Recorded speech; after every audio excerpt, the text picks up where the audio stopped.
रउआ लोग के विवाह कीर्तन हम सुनाओ तनी जान तनी कहां से त्रिपुरासुर नाम के राक्षस बड़ी अत्याचार कैले रहे आ ओकरा डर से सारा देवता लोग थरथर कांपत रहे।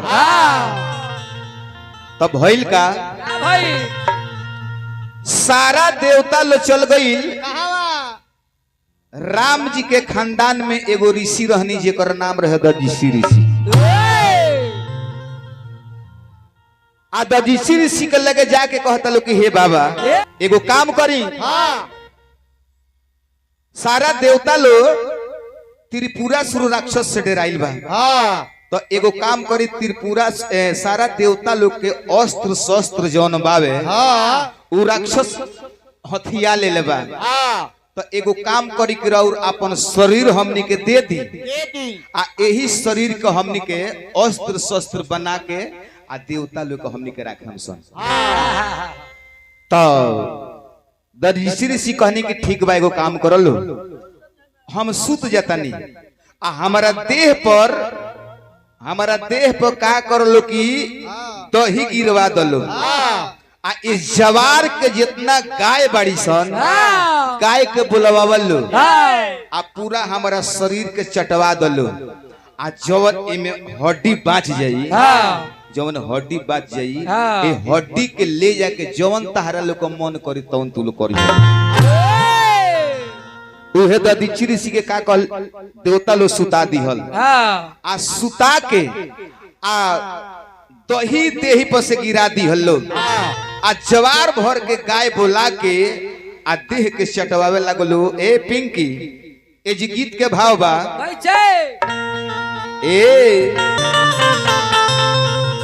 तदेह चाटे लगली उहवा गैया। बाबू हमारे विशंभर चाचा कि देह चाटे लगली उहवा गैया ऋषि गोसाइया के।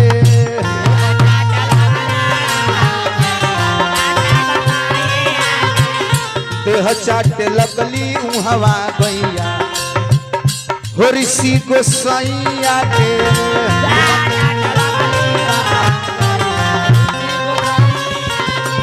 हेने आवो पूरा जैसे हितार शरीर बा आ ए शरीर पर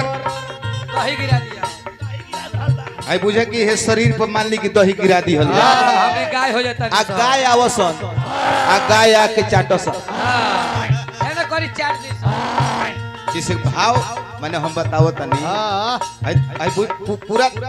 दही हदे है पर हां पूरा दही है पूरा गाय है चाटी चाटी तनी साउरा के देहि जब भइले खाली देवल बजावे ताली।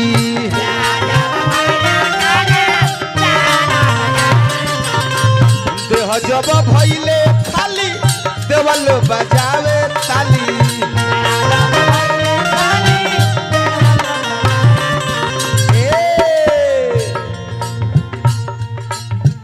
ए बबुआ छैला जादू बुरो बक गवैया ऋषि गोसैया के।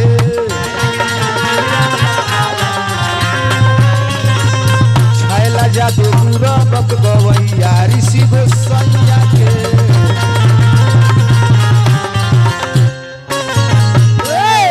सारा देवता लोग जब गाय शरीर के चाट गई सन सिर्फ हड्डी बच गई उहे गई केकरा लगे उहे विश्वकर्मा भगवान के लगे दधीचि ऋषि के हड्डी गई आ ओही हड्डी के विश्वकर्मा भगवान एगो त्रिशूल बनौनी वो त्रिशूल दिया गई शंकर भगवान के आ एगो वज्र बनौनी वज्र दिया गई इंद्र भगवान के आ एगो धनुष बनौनी जौना धनुष के नाम पड़ल पिनाक तो ऊ पिनाक दिया गइल केकरा के विष्णु भगवान के। तो एक दिन विष्णु भगवान में आ शिव में जम के लड़ाई भइल तो ऊ धनुष चल गइल शंकर जी के लगे। आ एक दिन सीता जी के बाबूजी दशरथ जनक राजा नित्य दिन शंकर भगवान के पूजा करस आ शंकर भगवान जब खुश भइनी तो कहनी कि हे राजा जनक तारा तपस्या पर हम खुश बानी तू हमरे से कुछ वरदान मांगो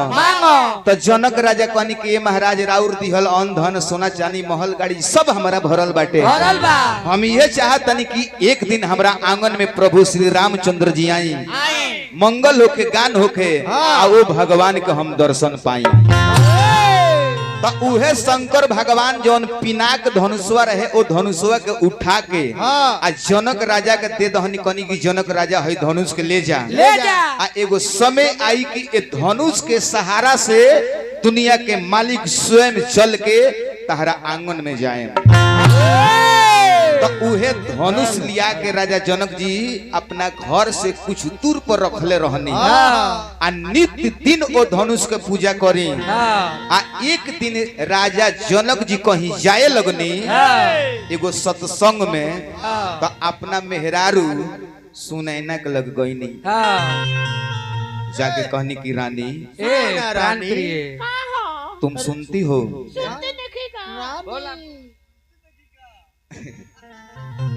बहुत इंग्लिश बोले ला देखले हो खाओ हमारा मंडली में जौन हाचवा इंग्लिश बोल देले लो हाचवा मत कह जेंगा मनोज भाई ना कहले कि दुकान सेंट बेचे गई रहे लगले सलई के चाटे मनोज शर्मा भाई के मंडलिया में हो बाबा नइखो नइल का के ट्रेनवा में आला माखन माखन हो सरस्वती पूजा के हमार इनकर जलंधर प्रोग्राम रहे जलंधर प्रोग्राम रहे तो यात्रा निशन गावे का कहिए भाई माने हई आँखी के देखल हम बात रुआ सबसे कहते हैं अब सेंठा वाला तो सुनल बात कहले बड़े जब जात रहनी सन तो ए भाई वही ट्रेनवा में एगो मेहरारू के बेग छूट रहे जब उन्हें से आवत रहनी सन लौट रहनी सन तो जहाँ हमने के प्रोग्राम रहे न वही प्रोग्राम हुआ के बगल में एगो कोचिंग चलत रहे तो इनका संगवा आज नहीं कहना तो कहते रे बिया जी हमरा गुआ के बड़े बुरबो कहेले सन तो हम जाई आ सीख ली हम कहीं जा सीख हम कहीं कमे सीखियो ट्रेनो छुट्टी तो जाके सीख तारे की कहले के मास्टर साहब एगो काम करी हमरा के कम माने कम वर्ड में हमरा के इंग्लिश बोलने के सिखा दी कम वर्ड में माने कम वर्ड में अच्छा अगर माने कोनो हम काम निमन क दी अच्छा के कोइले होके चाहे केहू चाल हमरा के करे तो हम का कहे तो मास्टर साहब कहने की केहू तारे के चाल करी तो कहियो कि यस नहीं कर समझिए कहत रही तो हम जानते रहनी दोसर कुछ पढ़ाई तब कहले कि वो का हम पढ़ाई हो तो कहले कि एगो काम अच्छा मान ले कि केहू सामान हमरा से मांगता ना देबे को तो हम का कहे तो मास्टर साहब कोनी कहे कि नो तो कहले कि भाई इहो तो हम जानते तो तक कहले का पढ़ाई हो का पढ़ाई मखना तो वो कहले कि एगो और दोसर कुछ पढ़ाई कोनो हम बढ़िया काम अगर क दी अच्छा केहू ना हमर प्रशंसा करी तो का कहेम हम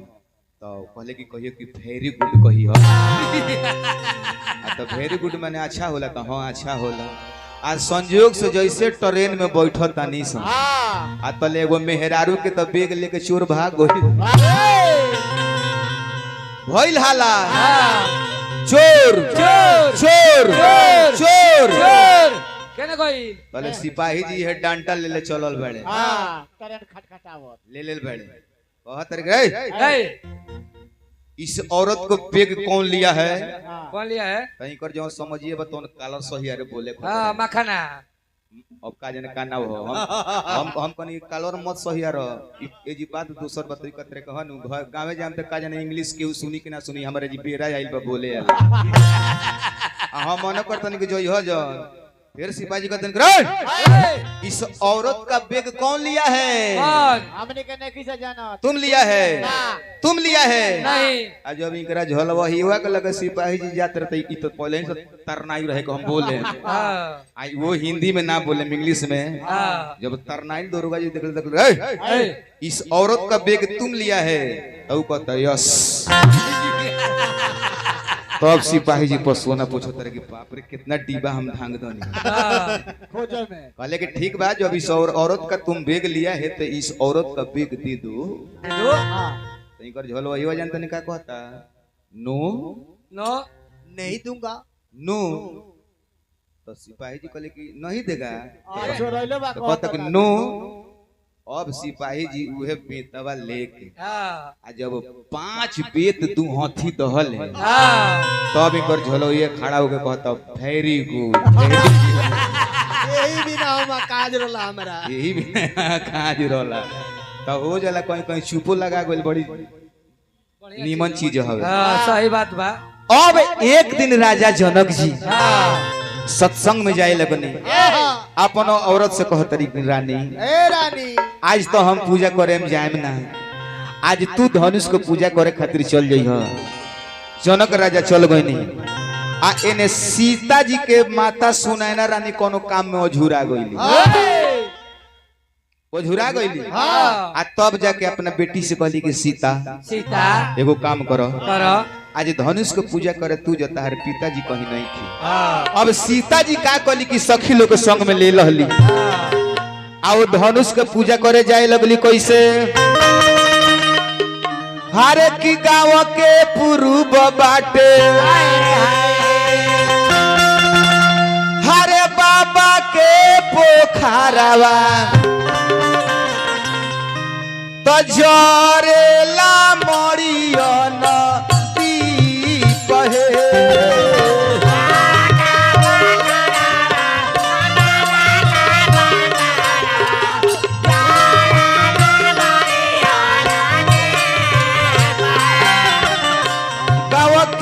पूर्व बाटे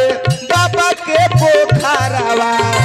जरेला मरियन दीप हे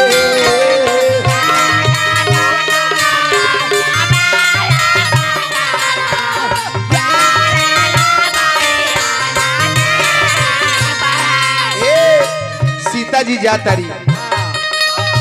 आ चारू बगल देखो तारी एक बगल धनुष बाटे आ ओ धनुष पर खर पात जामल बावे अब हेने हमरा तो गिरता कर ए अरे गाँव के पूर्व बाटे बाबा के पोखरवा जरेला मरियन दीप हे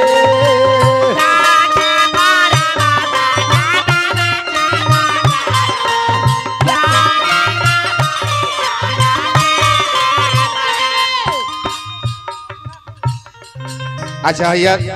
आदरणीय चुनमुन ठाकुर 1 से 1 रुपया भगवान के विवाह में दिले बनी भगवान की कृपा बन रहो करे आशा नान चलली बेटी हो सीता बेटी बैठी करेली आशा नान हे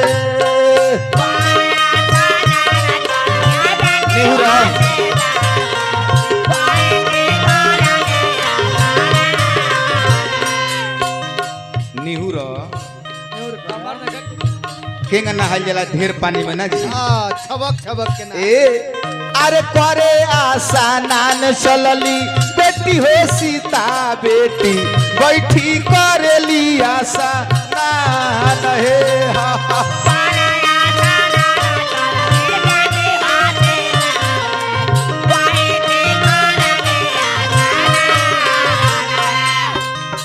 सीता मैया स्नान कलहली अब ओ जगहिया पर गईली जवना जगहिया पर धनुषवा रख रहे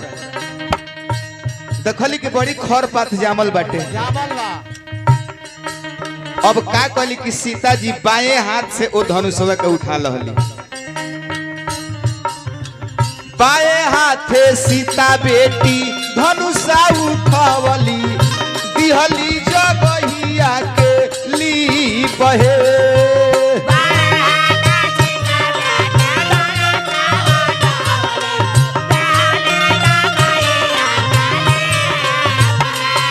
अरे बावे हाथे सीता बेटी धनुषा उठवली दिहली जगहिया के ली बहे बाबा बाबा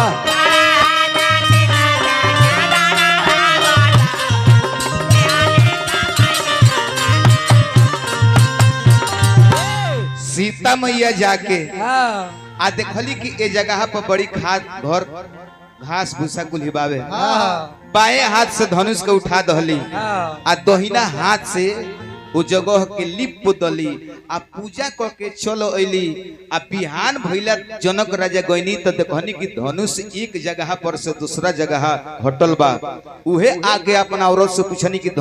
धनुष के पूजा करे की गइरल के गइरल सुनैना रानी कहली कि सीता जी धनुष के पूजा करे गइरनी हो हाँ। तो जनक राजा सीता जी के बुला के पूछनी कि बताओ ए। कि जब धनुष के पूजा करे गइरलू है तो एक जगह पर से दूसरा जगह पर वो धनुष के धइले बा हाँ तब सीता जी कहली कि पिताजी हम देखनी है कि बड़ी घास भूसा रोल हाँ यही से दूसरा जगह पर उठा के